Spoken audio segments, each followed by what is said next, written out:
So we've been away for an awful long time, guys. We've not done a podcast since we did one together on my couch in October. Yes. We've been busy people. Oh, I think it was the point that we haven't spoken to each other since someone put their penis in someone's asshole on the couch inadvertently, unexpected. That must have been you, Dan. I drank so much that night, and then this morning it's all a bit of a blur. Well, this is the first time anyone's complained about it. As long as you enjoyed yourself, it's fine. Oh yeah, all the enjoyment. So yeah, we've been busy. A lot of things have happened since then. There's a lot of Game of the Year conversations that had happened that we've obviously spoke to each other about via messaging and when we're just keeping in touch with each other, but we've not actually had a real conversation about any of that stuff, and that would be a great point for us to start off at. We have restructured the way we're going to do things in terms of podcasts and things for this year. We're a bit smaller than we were coming into Christmas. Kira has gone over to America for a year, so she's obviously focusing on doing that.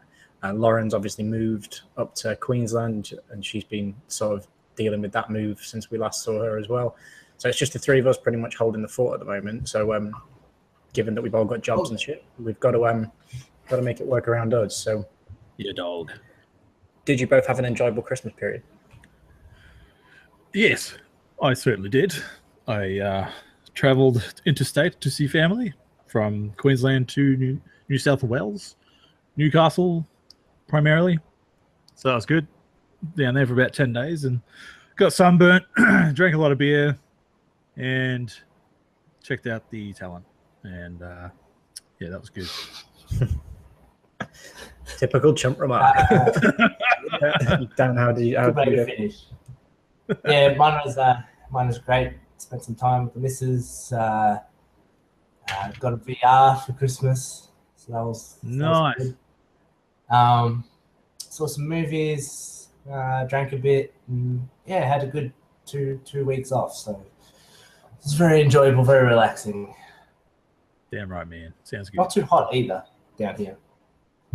Yeah, we weren't too bad either. We kept a reasonable temperature. It wasn't stupidly hot. It was nice. I went out, explored some of Sydney, some beaches and things I've not been to before. Again, yeah, just spent time with my partner and did some relaxing. And I go to Bali next week, so we're trying to keep the costs down before having a little holiday at the end of Jan. So nice. Lots to look forward to on the personal front, but video game front. That's why we do this, and no better place to start than Game of the Year for last year.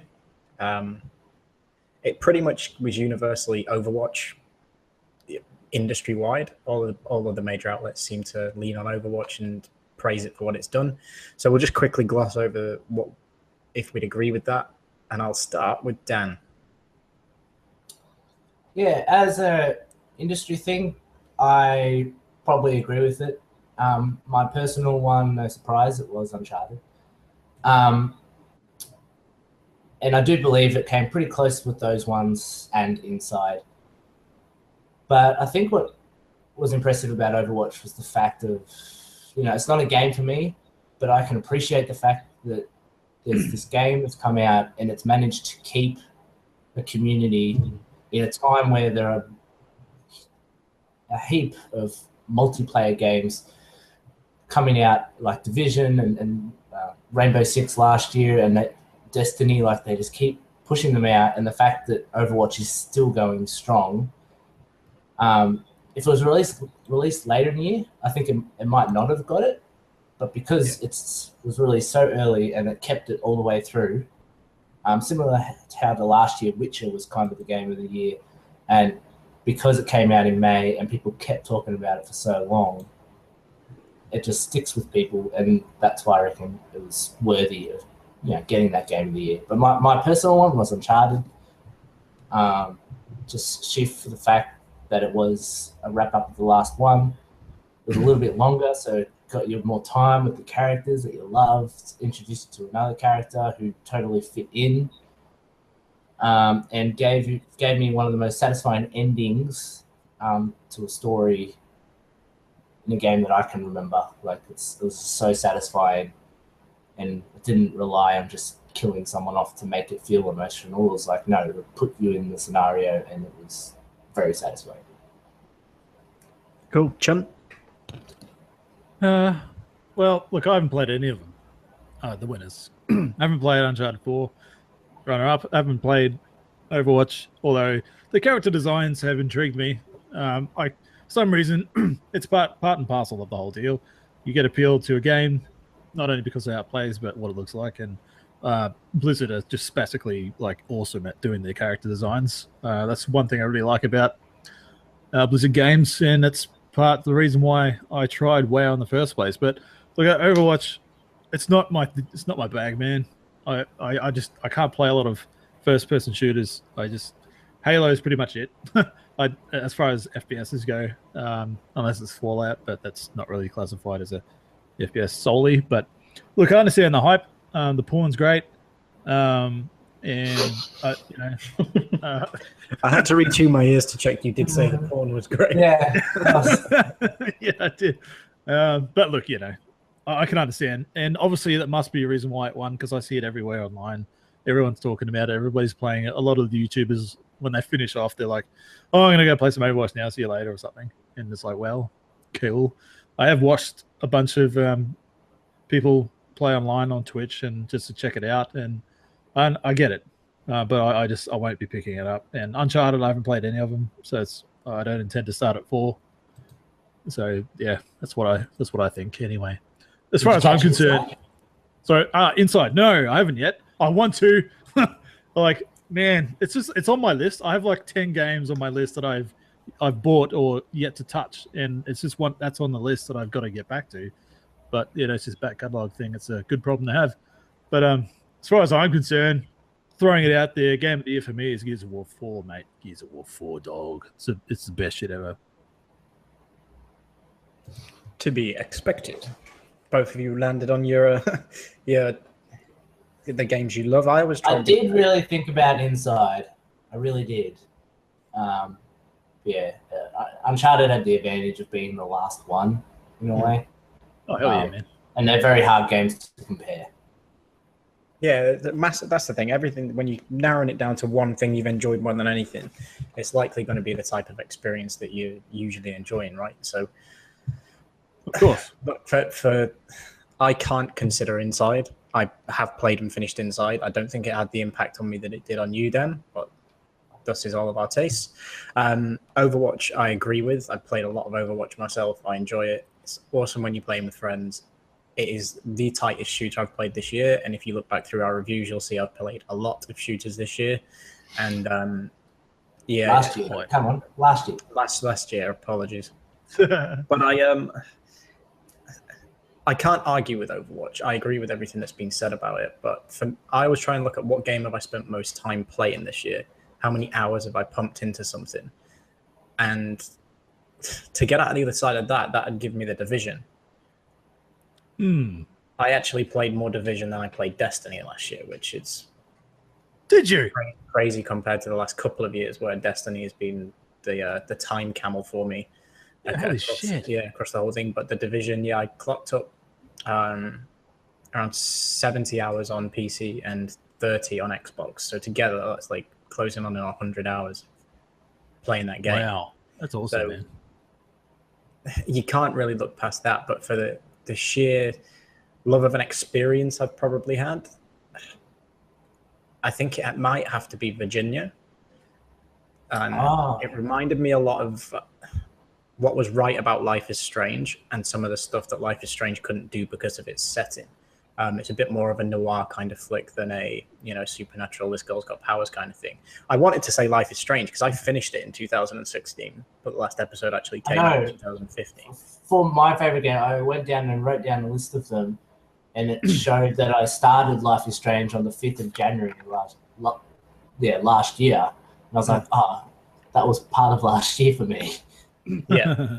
But it's in terms of that's what I thought in terms of when it actually released and when it can be considered. It was the last episode did come out in 2015. But those type of experiences haven't been. I don't think they've been great this year. The episodic experiences. The Batman one was good. It wasn't comparable to Life is Strange or The Wolf Among Us or something like that for me in terms of an episodic. That's another one on my list. It's good. You'll enjoy it as a if you're a Batman fan, you'll love it. It's a nice little take on the universe. You'll love it, Chuck. Oh, as Batman fan, you'll love it. Kane, awesome. But I would also say, because I started over the break, speaking of games over the break, I started playing Hitman. Playing those episodes. I forgot about that. Cool. That game's really good. Well, really good. Like I can totally understand how the episodic thing works for it too, like with the little missions that they give you if you want to just continue doing the same map and stuff over and over again. Yeah, really good. Good shit. That's cool. I totally forgot about that game. Like, no one talks about it.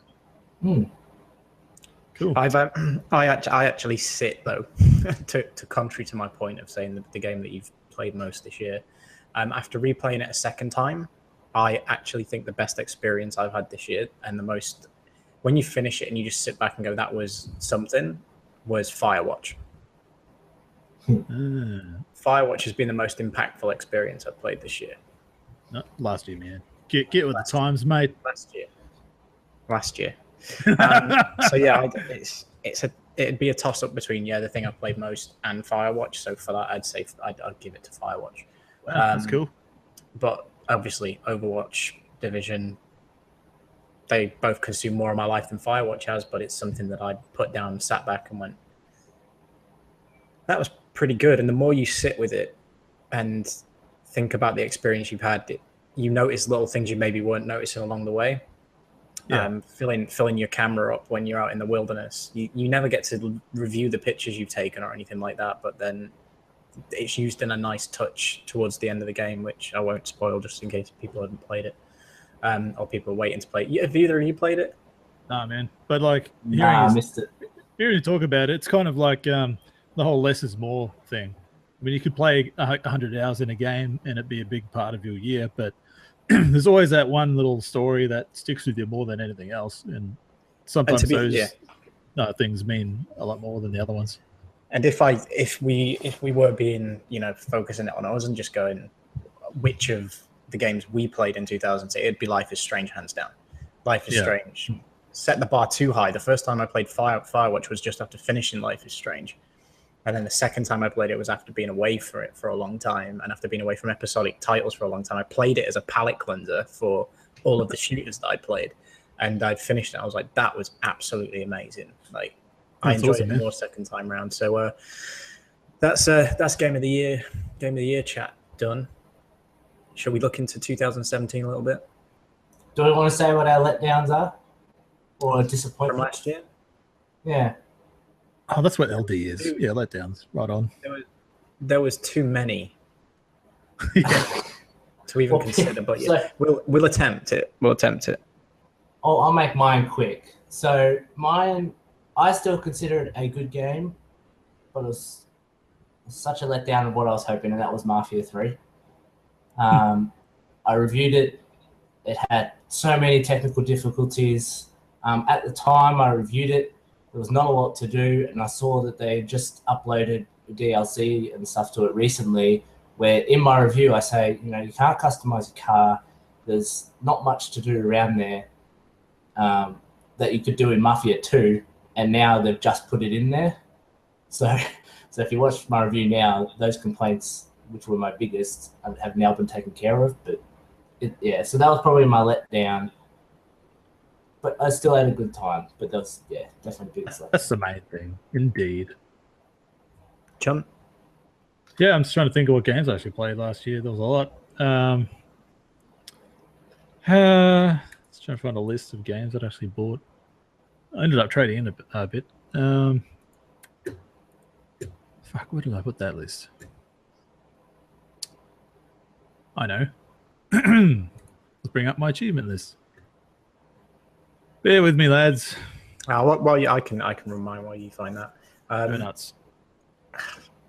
There was so many things that I was disappointed in last year, and a lot of it had to do with, I think, the speed in which certain games and genres of games were coming out. It wasn't giving me time to enjoy them. having to, you know, rush through them. Big ass letdown was Call of Duty as a whole experience.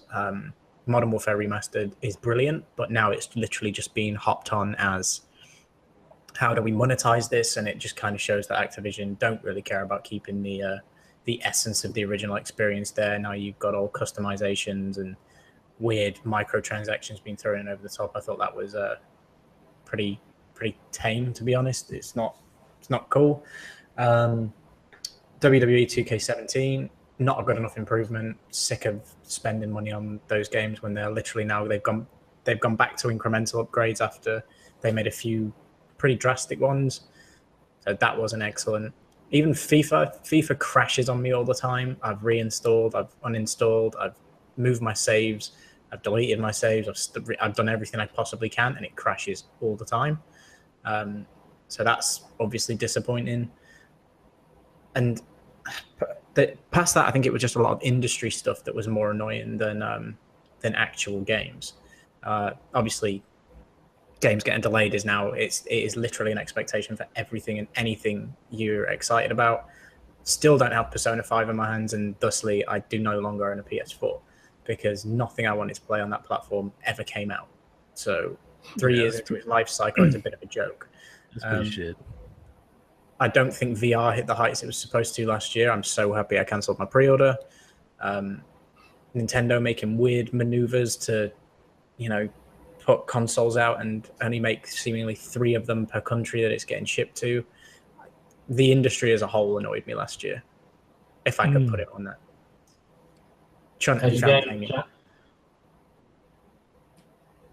Did someone say something else just then? Did you find your game? Oh, yeah. Look, I've just had a quick look as a refresher of what I actually played last year, and I'm actually quite fond of the selection that I made. I'm really trying hard to point out a real disappointment. It was Rise of the Tomb Raider. Rise of the Tomb Raider. Was that last year's 2016? No, no, not for Xbox. Not for Xbox. Because that's the only game that I can really pinpoint as like, because I traded it in. No, look, all the games that I pre-ordered and bought, I'm actually happy about. I pretty much have to echo Jamie's sentiment about it's just the industry and its console war nonsense just really got to me and annoyed me and made me think negatively of the pastime in general, more than actually any of the games that I played. Probably Nintendo gave me the shits a lot, just because they weren't putting anything out, like they weren't being as big as I thought they would be, and I was disappointed in them. But yeah, no, all the games that I bought, I'm happy with. I don't have any regrets playing. None of them let me down. Maybe I'm just happy to please, or I know my shit. I know what I like. But yeah, just fanboyism, man. Holy crap, fuck off. Yeah, that's the only frustration I had. That's pretty good, man. That's pretty good outlook for the games that I played. I'm pretty happy with. All right. Next topic. That's looking forward to what we've got to come this year. Awesome. There's a lot coming out at the start of this year. So the stuff we know about is the start of this year. Probably stick it to what's your most anticipated game for this year that you know about? Dan, I don't even think I need to ask you, but what's yours? No, I think you might. Oh crap! Because I have guesses of what's coming out towards the end of the year, but we obviously don't know. I would put Mass Effect slightly over Horizon, as anticipated. Wow. Yeah. Mass Effect holds a real special place in my heart, and I think people are really they're putting so much. They're putting so much on Mass Effect that it's not going to meet anyone's expectations. That's always a problem. Whereas yeah. I'm expecting this Andromeda to be like Mass Effect 1. It'll be a good to great game, and I'll enjoy spending hours and hours going from planet to planet and picking up random stuff and meeting new characters. But I'm not expecting Mass Effect 2 or even 3 for that matter. So I'm just really excited to go back into that world and see new stuff. And then Horizon is closely followed. Very good. John? Yeah, look, Mass Effect indeed. I will copy that. But my God, is 2017 already giving me the shits? Scalebound is no more. God, seriously? That was one of my most hyped games for this year, and it's no more. I'm so pissed. Like, seriously, if you had to say what game are you most looking forward to for 2017, that was it. Not Crackdown over Scalebound? We've got a new one now. Crackdown, yeah. Like I'm super keen for Crackdown. I played the absolute shit out of Crackdown 1. Crackdown 2 is a pile of shit. But yeah, Scalebound, I really wanted it because there just aren't enough action platformers like that out. There's just way too many shooters. You get a bit long in the tooth for that. Like, there's not enough Devil May Cry's, not enough Ninja Gaiden's type stuff. And this was kind of going to be that, but with RPG elements and a massive world to explore with dragons and shit. Yeah, like it just looked so cool, cheesy but cool, and something new that I have not played before. It was different, and now it's gone. I really want to know what happened. Like, obviously there was some. It's either a breakdown between Platinum and Microsoft, or Platinum had way too much on their plate and was too busy working on ARMS. Well, yeah. So, yeah. Oh, mate, when I found out that was done by Platinum, I'm like, are you fucking kidding me?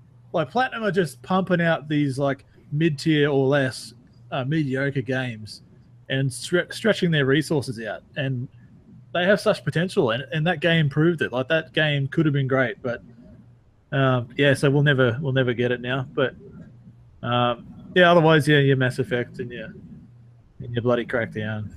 But that's pretty much it for now. Crackdown doesn't have a release date yet, does it? Nope. So it'll come out with the Scorpio. Probably, more than likely.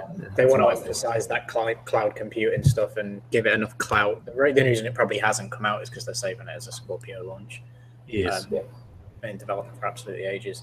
But Legend of Zelda Breath of the Wild. I can't say I'm more excited for anything else. Mass Effect, I agree, is up there. Horizon is up there. Persona 5, I've lost all temperament for. Like, I really just don't care anymore. I'll play it when I play it in like a year or something. There's supposedly David Cage's Detroit Become Human is a fall game this year. I don't believe it. I don't think we see that this year. But if we do, obviously it'd be an anticipated title. Heavy Rain's still one of my favorite games, and apparently they're harboring back to that after the misstep with Beyond.